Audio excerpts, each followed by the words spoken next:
Welcome back to What the Fertility. Today is a very special bonus episode with Dr. Natalie Crawford, a board certified OBGYN, as well as a board certified reproductive endocrinologist. Most of you guys most likely know Dr. Crawford from Instagram, where she uses her large platform to provide fertility-based resources and expert medical knowledge.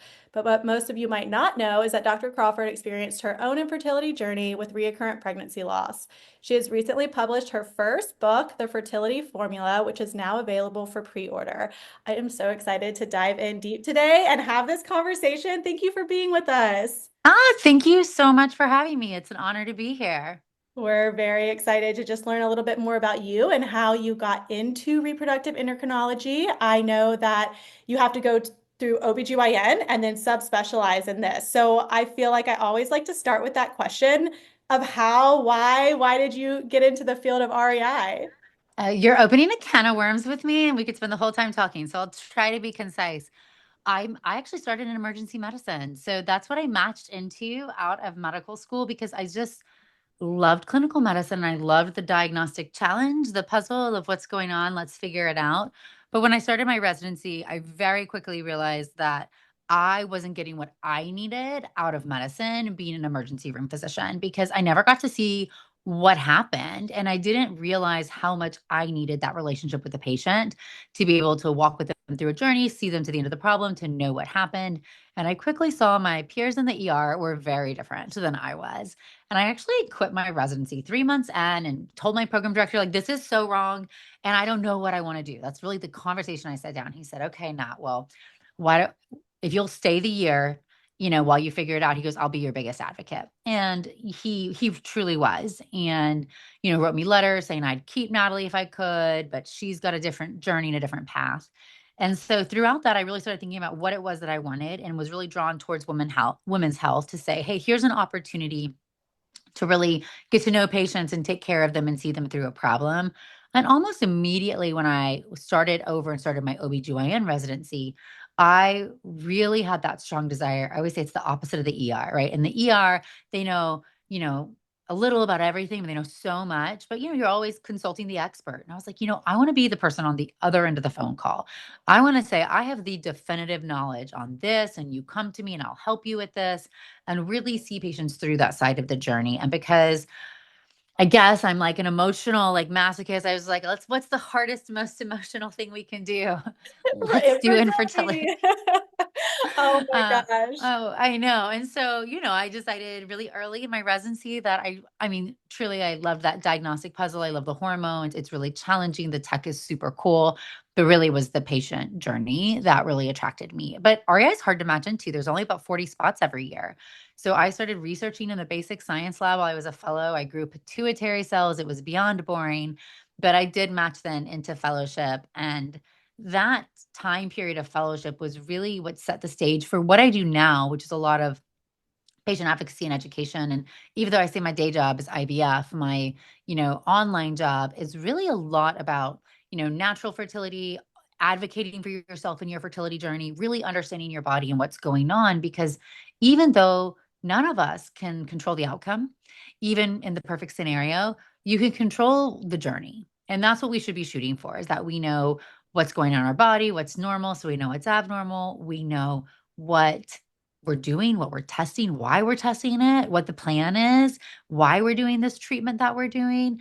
And, really just trying to level the playing field so that women, no matter where they are, have that improved fund of knowledge so that they can navigate that journey differently. But that came because I told you I would ramble the whole podcast. No, this is That is awesome. You're making my job easy. I was going to say, like, as somebody, so I don't know if you know this about me, but I also work in OBGYN and REI on the administrative side. So I kind of like see it all the time. But like you are speaking our language of like infertility patients. It's like you kind of found that gap that wasn't there. You're like, I'm the expert here in the clinic and I can provide you this. But just following you on social media now for years, it's like, you're kind of doing all that pre-education for the patient to then decide, like, do I even step foot into that clinic? Is this what is for me? Yeah, Catherine, it's because when I was a fertility fellow and had my own infertility, I didn't have the answers to the questions I really had, and this was after going through OBGYN training. I'm Googling and researching how am I Am I really ovulating? Is my progesterone high enough? How many pregnancy losses is too many? What? Like I am the expert and Yes. what food should I be eating? What is normal cervical mucus? And just really my own experience as a patient going through it beyond the emotional aspect, which we can talk about, but just understand, wow, there's a lot about my body I don't truly know. And I didn't learn in medical training, right? Like this Right. isn't what's taught to us about how our body should be working and answering all these questions. And that was really what clicked to me. And even in fellowship, I went to my fellowship program director and they're like, oh, what basic science or what IVF project are you going to do? Because to become an REI, we do 3 years, and a year and a half of it is research, and a year and a half of it is clinical. And almost everybody does some IVF or basic science lab project because it's very defined. It's a nice thesis. And I was like, oh no, I'm done with that. I'm going to do clinical research. And they were like, well, that's a lot harder. I was like, okay, I'll get a master's of science in clinical research. But like, I want answers to the questions I have. So I studied Yeah. the luteal phase and environmental toxins and ovarian reserve because that's the stuff that I was curious about as a woman, as a human, as a patient, as a doctor. And I, that really set the stage to say, gosh, if I didn't know this stuff, if the women sitting across from me who are incredible do not know this, like we've done an entire generation a disservice. And so I had this very lofty goal of saying, if I can educate people before they get to that place, can I change the trajectory of what they go through because they're more prepared, understanding their body, getting evaluation sooner, advocating for themselves along the way. And that really has been that constant inspiration for everything I do online, but it's because I lived it. It sucked. right. I know it does. And it's like, it's the whole common saying, like, you don't know what you don't know. So by you educating online, it's kind of prepping all these patients. You're not like, hey, you need to do IVF. It's prepping these patients to say, do I need to do IVF? Do I need to look at my daily lifestyle? Style? Do I have low progesterone? I mean, I know girls that have gone through IVF that then they're like don't even know that their progesterone has anything to do with maintaining a pregnancy. And so I just love what you do online. Oh, well, thank you. Well, it's a scary world, right? It's a scary world for a lot of reasons, but in the fertility space, especially to try to be a woman who's navigating it, because there's so much you can't trust also, right? And Mhm. it's not like, oh, neutral or helpful. There's harmful. And I'm seeing like a slew of patients who are coming in put on daily progesterone for their estrogen dominance, right? Mhm. And they heard about it online and they went to some hormone expert and they were told their estrogen was high and progesterone was low. And here's your daily progesterone. That's going to help you get pregnant. What? It's birth control. And yet it's really hard, right? And so I also feel this moral obligation that if we know this is where people seek health information. They seek it primarily on social media and the internet. Right. Right. That there have to be people who are experts and can provide a trusted source so that you say, gosh, that sounds sketchy. Let me go see what Dr. Crawford says about daily progesterone. I mean, because what happens is the idea that you can just blindly trust whoever's taking care of your health, it isn't reality anymore. It's so crazy you brought this up. Like I was writing your intro and I'm like literally trying to write it up and I'm like, like what does she really do on her page? And I'm like, she literally is sharing expert medical knowledge as an MD. And that is so different than ABC fertility coach that went through some nutritional school. So I love that you touched on that. Thank you. And I always think like there's no matter where you are, it's just wild, right? As women, like understanding your hormones, your health, how lifestyle impacts all of this allows you to be more in control of something that is often a very uncontrollable process. I mean, that's our hormonal system throughout our lifespan, right? Whether Mhm. you're trying to get pregnant, whether you're having infertility, whether you're going through perimenopause or menopause, when something is unknown, it's inherently scarier and harder. So, how do we normalize these conversations and empower people to make choices that are right for them based out of knowledge and fact and not fear? Yeah, yeah. And my mom knew I was going to connect with you today, so she's like, "Ask her this menopause question." And so I like love her. yeah. So and menopause is huge too. Like even at my clinics, we're opening menopause clinics and all of this stuff. So like to your point, not only like my generation like in the 20s and 30s, but our parents, they weren't educated on this stuff either. And so I just love that it's becoming normalized. It's not taboo to talk about it online. Granted, some of it is like your cervical mucus, but people are still getting comfortable there. But this this is like a great segue into our listener questions because obviously you're a hot commodity and everybody was like, "Oh my gosh, you're gonna have time with her." Like, I want to ask all these questions. And I love that. I know, and I honestly didn't know you had your own experience with miscarriage and reoccurrent at that. Did you, I mean, it's so interesting when you're the physician and you're going through it yourself. Did you have a different physician? Did you have a diagnosis? Like, what did that kind of Oh, look yeah, I mean, physicians are the worst patients. I mean, like? I know, right? I I mean, know, I know. absolutely the worst across the board. But I did eventually get, of course, get a physician because I was, having recurrent loss, and it was terrible. I had, two pregnancy losses when I was in my last year of residency. I had two when I was in, well, I had one in fellowship and then an ectopic. So four total losses before I had my two kids. And it's very, I don't even say funny is not the right word, right? You're gaslit, you gaslight yourself. You're told, it's just bad luck. You just need to try again. You need to just relax, just keep going. I remember even after my first loss, just spewing off that stuff to my husband, being like, it's just bad luck. It's fine. And blah, blah, blah, blah. For my second loss, I miscarried while I was working. I was the senior in charge of L&D, right? Just started miscarrying. And at the time, I would like to think we live in a different world today, but at the time, that was definitely like not something you would leave work for, not something anybody would know about. You just kind of like deal with it and carry on Yeah, with your job. And it was heartbreaking. And after my third, I just felt totally defeated. And I had to work up and was told it was unexplained. Nothing I could do about it. I literally remember being told there's nothing you can do about this. And you probably just need to do IVF. And I was like, well, I'm in the beginning of fellowship. So that's going to be a little tough because I do the IVF. I can't be the patient. And then when I had so we just kept trying because that was the other thing, just keep trying or do IVF. That's kind of like where we were left. There was nothing else.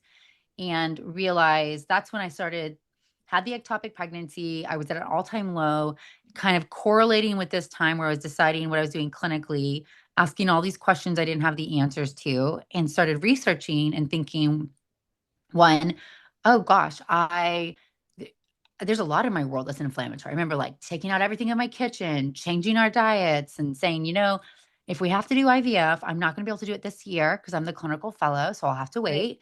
So I might as well like get everything lined up so I have the best chance of success. I started really tracking my cycle like a crazy person, and that's nowadays that seems almost normal because there's so many tracking systems and apps and wearables, but at the time, I mean, it was like paper, calendar, We were doing like the tracking, temperature before you got real out of temp. bed, and Yeah, yeah. yeah, like we were old school. And so, that's what it was, meaning it was very obsessive. It wasn't quite like an easy lifestyle add-on. It was something that was I'm very obsessive, but I started feeling like, gosh, my luteal phase is short. Gosh, my inflammation is high. My co-fellow is like, why don't you do a little Clomid while you're waiting for IVF? Like it can help your luteal phase. And sure enough, I got pregnant and I stayed pregnant. But what's really interesting is I was always told my diagnosis was, unexplained. And about a decade later, got diagnosed with celiac disease. And that, you know, curiously, when I got pregnant with both of my kids, I was not eating gluten because I was of this very anti-inflammatory mindset. And Mhm. I cut out a lot of things, kind of for gut rest and started adding them back in, which I do have I'll just like sidebar, I have my whole protocol for that. And in the fertility formula, like deep dives about what I did. So, because Awesome. everybody Yeah. asks. And Yeah. so, and I started adding things back in. And when I did, I was like, I am sensitive to gluten. So, at the time I was like, I mean, I don't have celiac because I eat tons of gluten, but obviously it makes me kind of puffy and feel bad. So I'm going to avoid it. And I was eating like that both times that I got pregnant and stayed pregnant. And I definitely wasn't all of the four pregnancies that I lost. This is And my, so, go ahead. Go ahead. I was gonna say oh, this I is was gonna say my youngest sister, my middle sister had no problem, but my youngest sister, who's 8 years younger than me, had a story more similar to yours, had like six pregnancy losses. And when I got diagnosed with celiac, I was like, you need to get tested too.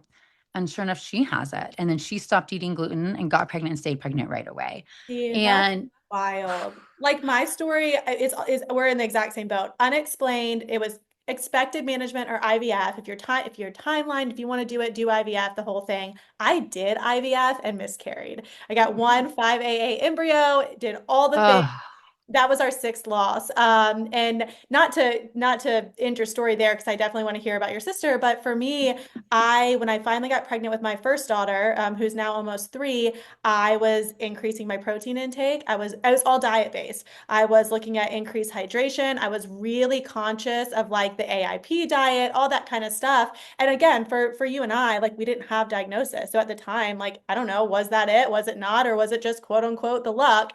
The seventh time. But that's interesting that you have a sister and you could kind of like do that correlation. I really going through it myself and feeling like I felt different, my body responded differently, and being on this side of it with patients, and I never say this is the only thing to do, right? But I'm always talking about the simplest way to say it is that across organ systems, chronic inflammation is not normal and is toxic. And we know that our eggs and our sperm are some of the most sensitive cells in our entire body. So, Hmm. of course, they are even more sensitive to inflammation. And then, of course, the entire fertilization and plantation process is a really delicate inflammatory balance. So, if you're tipping the scale over, it is not ever going to be good, right? It's always going to be bad if you have that increased inflammation. So, whatever choices you can do to decrease that, you should be doing if you're having infertility, if you're struggling, if you're trying to take control. I always have somebody be like, well, my cousin, sisters, smokes 2 packs of cigarettes and eats McDonald's. I'm like, there are always going to be people, right? But the point Yeah, is, I will if admit that was my thought process too. I'm like, don't you dare tell me to like stop drinking my coffee. There are people out there like, you know what I mean? There are people out there yeah, probably like their eighth baby, and I know that they're not eating healthy. yes. But that's why I always say, it's not, there's not one magic thing that's going to do it, but it's really, if we have to step back and think about, it's the sum of the choices. It Mhm. is the sum of the things you're exposed to, the decisions that you make, each individually probably is net neutral, but together they are very impactful. And when we see people who are not sleeping enough, who are chronically stressed, who are eating processed food on the go, who are not intaking enough fiber or enough protein, who, right? Like who are drinking And it out of can't hurt. plastic. Yeah, and I mean, if you do ultimately need IVF for whatever that reason is, or if you need something additional, it cannot hurt to start with It's lifestyle. it's almost more important. I mean, like because the stakes are higher. You're spending more. Your resources are more limited, right? Financially, physically, emotionally, time. If you're doing IVF, there's this whole slew of people who will say, oh, well, if you're doing IVF, like none of the lifestyle stuff matters because IVF will take care of it. Right? Yeah. And like, sure, like maybe if you have pure tubal factor, like, I mean, there's maybe some diagnosis that does fall into. But for a lot of people who, especially if you're in the boat of unexplained, I would say, hey, unexplained is undiagnosed. It is means you have a hard diagnosis to get to. That doesn't mean that it's nothing. And it doesn't mean that we act like nothing. We actually have to assume something is wrong and act that way. And to me, that's one of these chronic inflammatory things, whether it's endometriosis or unknown autoimmune or recurrent implantation failure. Like there's something in your body. This is the red flag that something's wrong. And making, whichever lifestyle choices you can and feel good to decrease inflammation, it's going to make you feel better, going to give you a better life, better longevity, but it's at a very simplistic level.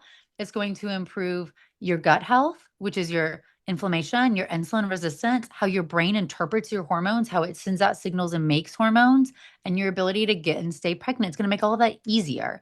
And if you're somebody who is struggling like we were with recurrent pregnancy loss, or you're going through the IVF journey, or just struggling to try to get pregnant, it also is such an out of control process.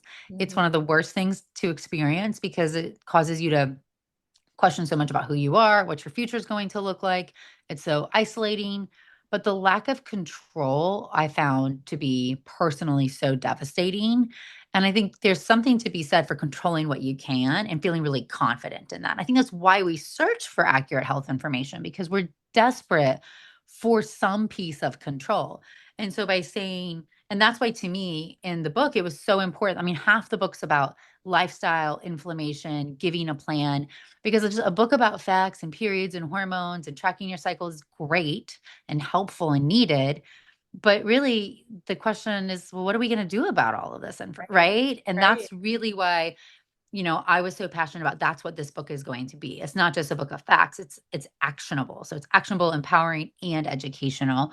Because I think those are the questions a lot of us really ask no matter what stage of this journey we're It at. is. It's this, and it's your book is the Fertility Formula, and it's pre-sale, right? It's coming out in like Yes, 6-ish, 7 months in April. of next year? Way too long, which we have to say, like the irony of a fertility book being like going on pre-sale 9 months before it is published. Like That's I great. could not with that.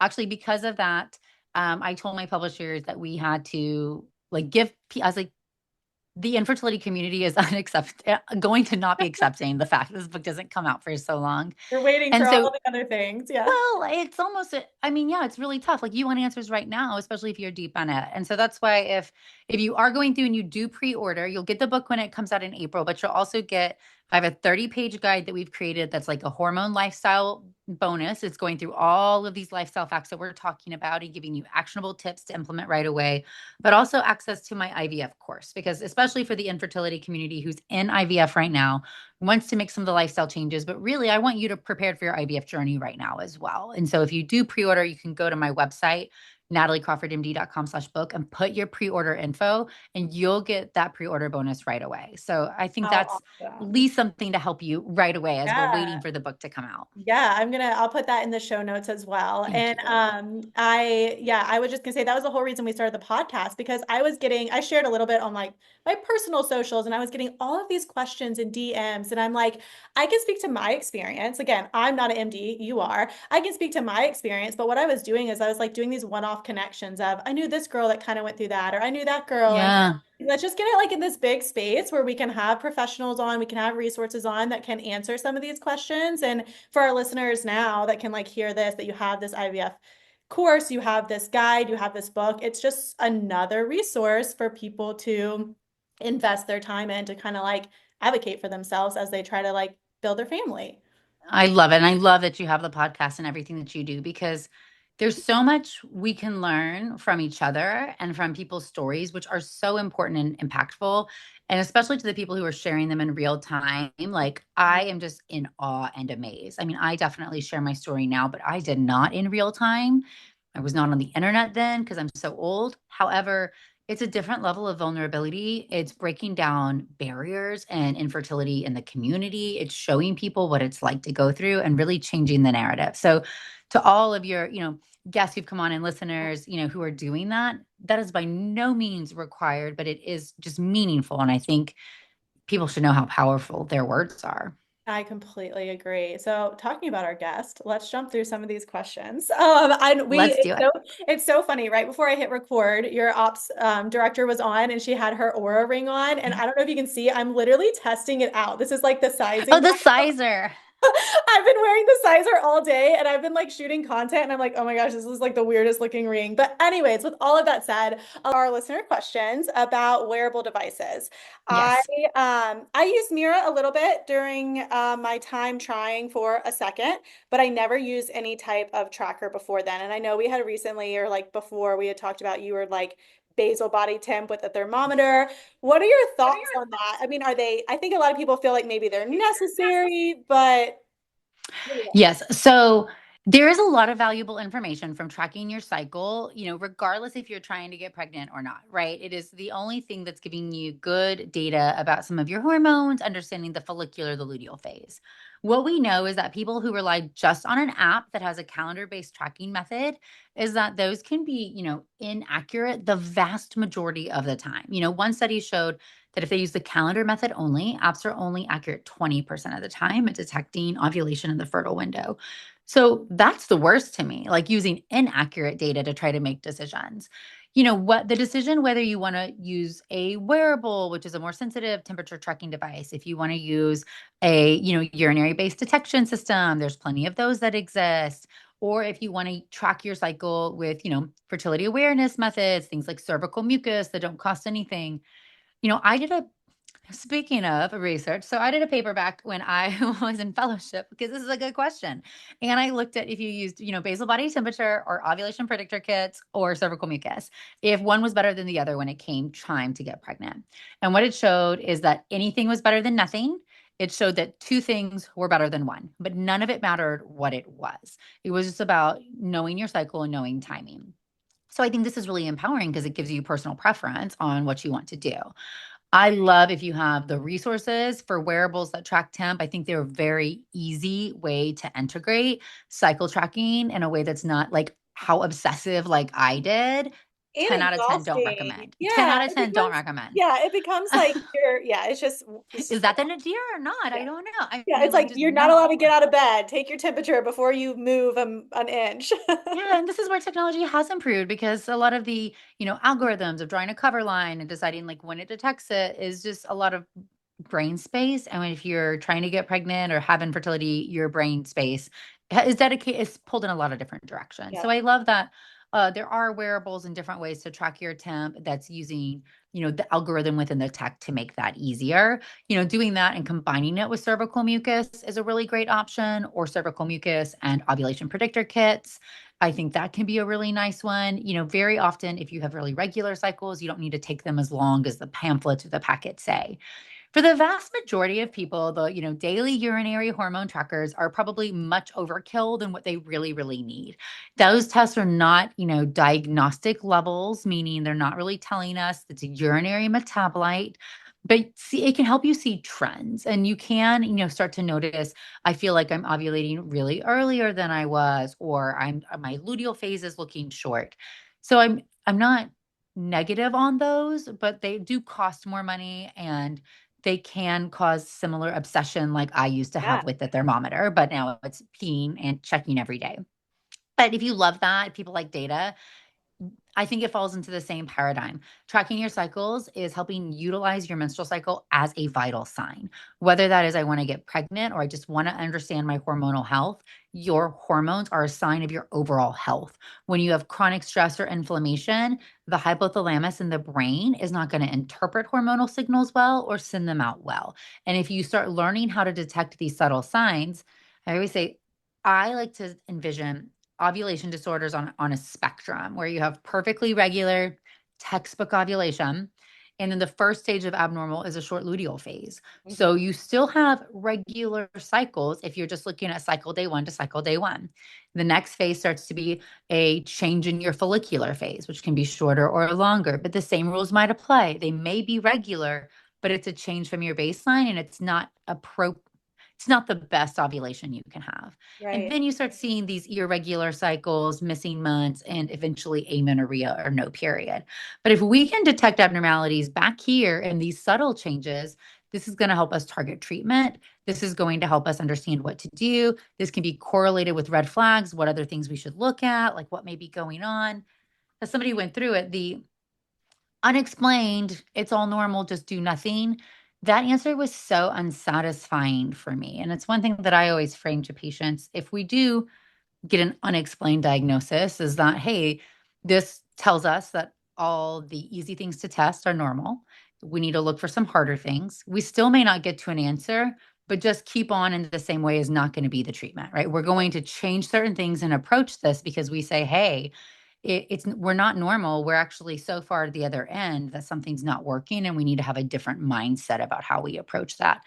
And even though maybe I don't clinically do maybe a ton different, right? Maybe we detect some luteal phase abnormality and we do some Clomid, and maybe my colleague is doing the same thing, but they're not explaining it, puts it in Mhm. a really different place when you're receiving it as a patient going through it. Absolutely, absolutely. And I think that kind of goes into some of the other questions again with like unexplained infertility. I know for myself, I was like, do I have silent endometriosis? Do I need to test for uroplasma? I'm probably not even saying it right. Uroplasma. Urea plasma. Ureaplasma, like those types of things are for women that then are sitting in this unexplained category and they're going crazy because silent endo is invasive, in my opinion, to test for if you don't Yeah, really it is. yeah, if you don't have a lot of the symptoms, and then like same with like the urea plasma, my fertility clinic doesn't even test for that. And so like, what are your thoughts on that kind of stuff? So I think we have to step back for a minute and think big picture, and then we can go nitty gritty, right? So you're falling into this unexplained. It's the worst thing ever.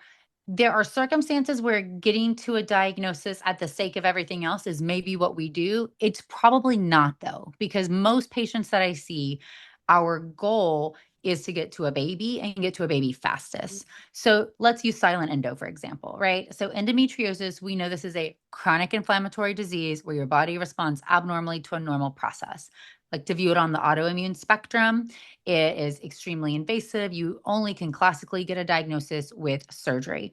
The reason I say classically is occasionally we can give like an ultrasound diagnosis based on an endometrioma or a cyst, but a normal ultrasound doesn't rule it out. You can have a variety of symptoms. Painful periods is the hallmark, that classic symptom we think about. You can also have pain with intercourse, or GI changes when you're on your period is a big one.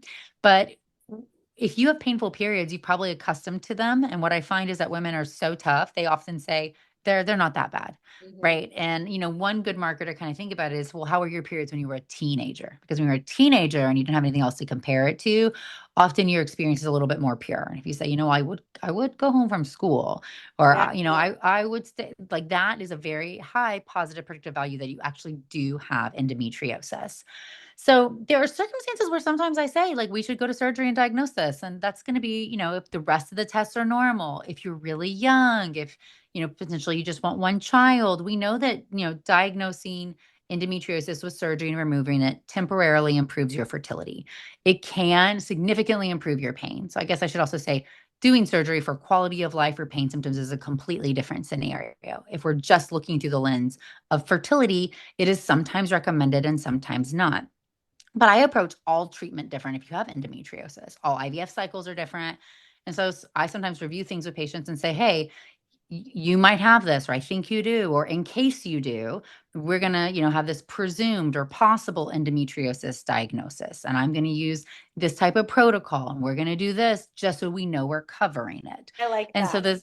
yeah, and it's like the Because like time, yeah, the time frame. I mean, it could take probably what, 8 months by the time you yeah, have the surgery and recover and then get back into it. money and time, and like that's our if your primary goal is, I just need to feel less pain no matter what, like, then we maybe that's your primary goal. It's a different situation. But for the patients that I see whose primary goal is quite clearly defined, getting to a baby, sometimes we say, well, we know that in a large group of patients, treating it and doing surgery is like not different when it comes to fertility outcomes. So let's just treat like we have it and know that we're covering that. I feel similarly with chronic endometritis, and these two words get like very overlapped. Endometritis is a chronic inflammation inside the uterus, which is classically thought of to be from some type of infectious etiology. It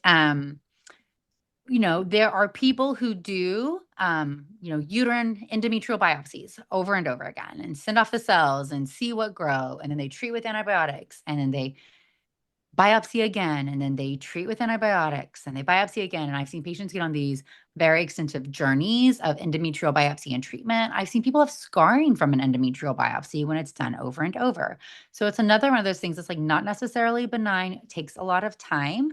And I have always, practiced the mentality of the treatment here is very low risk. Like 2 weeks of a well tolerated antibiotic is going to be a lot easier just in case you have it, versus going on this whole other diagnostic algorithm. The fascinating thing about the fertility world, which is both, I told you I would just ramble the whole time, No, which is both, this is amazing though, because this is exactly what my REI did, who I know that you know. He was like, we're not doing this. You're just going to give you, I mean, for me, it was like doxycycline. He's like, I'm yeah, just going to give you that and do it for 2 weeks and like go we're going again. to cover it. Yeah. Yeah. So I think it's so hard because you see people getting so obsessed with getting to the diagnosis. I'm an obsessive human. I love questions and answers, right? We've established that.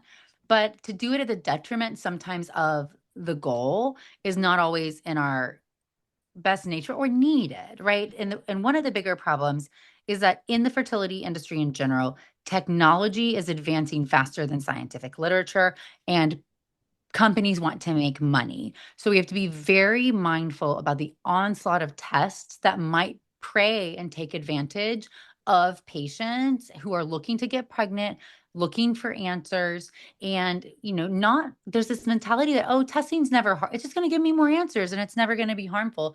That was proven false when we looked at the ERA test, the endometrial receptivity test, is that we were actually shifting implantation windows in a population of women, and they had lowering pregnancy rates if they didn't meet these certain criteria. And that is because the tech advanced so fast before the science. It got rolled out. People wanted it. There were clinics doing ERAs before any transfer. And then big study came back and showed, hey, in the wrong population who doesn't have implantation failure, that test is actually harmful, not just neutral or helpful, but harmful. I love that you share that here because a lot of women compare their journeys to other women and they're like, my REI didn't give me an ERA. I didn't get that. Am I not getting the best care? And that's so difficult. And again, I work with physicians on a daily basis, and it's so difficult for physicians to be like, no, we have a reason for not doing these things. So I like that you share that here, and I hope listeners get something out of that. Well, I think it's never wrong to ask about certain things, and you hopefully have a relationship with your doctor where you can say, what about an ERA test? Is that something we should do? And it should be a discussion. If it's just like, oh yeah, sure, like that's probably also not good, right? Like to me, I'm like, well, why are you worried about that? But here's what the data shows and why I think we should or shouldn't do it in your case. There are certain things that I say the literature is complete. This is neutral or positive. Sure, I have no problem if you're willing to do that. Like that's not going to hurt me at all, right? But there's certain things that I think we have to really be mindful about. Endometrial biopsies, surgeries, like these things are not always net neutral. Okay, last question. My mom is super interested in like menopause health, and she was like, you got to ask this for me. And I know we have a ton of listeners that are gearing up to go through menopause that have listened to this because they went through infertility and they're just like super supportive. But her question is thoughts on estrogen therapy for postmenopausal women with increased risk for breast cancer. I love your mom. Hi, mom. I think a few different things. Let's touch on menopause real quick. Number one, I think it's important for this audience to know that if you were diagnosed with diminished ovarian reserve or had a low AMH for your age, you are most likely going to go through menopause earlier than the statistical average. So if you have, diminished ovarian reserve or a low AMH, that you're going to go through menopause earlier than the national average of age 51 to 52. And that is very important information because when you start feeling those perimenopause symptoms, which usually start 5 to 7 years beforehand, you want to be taken seriously. And so knowing you're at increased risk automatically tune into this conversation. And for some of my women who are getting pregnant at an older age, they're going through fertility treatments, maybe they're having babies in their early 40s. Some of them are coming out and postpartum and perimenopause are like the same thing, which those are both hormonally crazy times. And it's really important to understand what your body should be doing so you can get help in this. The human body, the female body has so many estrogen receptors, and estrogen is critically important for your cardiac health, your brain health, your bone health, your muscle health, your mental health, your well-being, your vagina, your sexual function, so many different aspects. And there's a whole generation of women who weren't treated with estrogen due to fear of different negative outcomes. And of course, women who have breast cancer or fall into a unique category where there's still a lot of fear. The thing about this is, I always like to think about this and how I talk to patients. So I have patients who have breast cancer, who have hormone sensitive cancer, who go through fertility treatments and they get pregnant. And these are hormonally productive times. Nobody There are rare times where a woman is told by her oncologist that she needs to be put into some state of menopausal treatment and that is what is best for her. So this is always a conversation to have in conjunction with your oncologist. There's different types of estrogen, however, right? There's more than just the I'm going to swallow a pill. There is transdermal, there's vaginal, and there's different strengths, there's patches, and they're all metabolized different. They all cause different blood levels and they all have different risks. The idea that we should tell people that for the rest of their lifetime, because of their cancer history, that they should not be exposed to estrogen is really just a false sentiment and setting them up for other chronic health issues. Granted, it's a personal choice, so you want to understand your own risk, but this blanket statement, Matt, you had breast cancer, so you're out, it really is false. And we have a lot of people speaking on that, and we have data supporting that. I think especially, when we look at like vaginal health, we look at, the risk of the urogenital disease of menopause, meaning you get vaginal atrophy from lack of estrogen. You have an increased risk of urinary tract infections and an increased risk of, sepsis and early death because of this. Because we know in women, actually urinary tract infections that progress to pyelonephritis and sepsis is actually on the leading causes. It's on the list of leading causes of death of older women. So, you can prevent that with vaginal estrogen. So I think that this is a discussion that I encourage women. So the common scenario, they have breast cancer, we're going through fertility treatments, they have low ovarian reserve, we're talking about this, they've been cleared to get pregnant. And I say, if we want to, replace some normal, right? Give you a little bit doesn't mean we have to shoot you too high through the roof. I usually say, I usually feel comfortable with this. I'm happy to talk to your oncologist about this. It's a team discussion on situations like this. But ultimately, any individual person should be able to decide what risks are best for them and sacrificing quality of life for potential quantity, you know, even that, especially when quantity is a debatable factor. I don't think that's the right approach. And so I'm a fan of it. I think that it's a different approach than I might take in a postmenopausal woman who doesn't have that risk. And it should be, right? This should all be personalized medicine based on one's own risk and goals and symptoms. I love that. I'm sure she will appreciate that. So thank you. Thank you so much for your time. The last thing is everything will go in the show notes. The fertility formula out August 2026, but there's some benefits. April 2026. April, we're not waiting a whole year. April 2026. And there's added benefits too. So if you didn't catch it, we'll add it in the show notes. You can get the IVF course if you pre-order, and there's some other benefits as well. So thank you so much. I really appreciate your time. And everybody head over to at Natalie Crawford MD on Instagram, You right? got it. Yes. Thank you so much for having me. It's been a pleasure.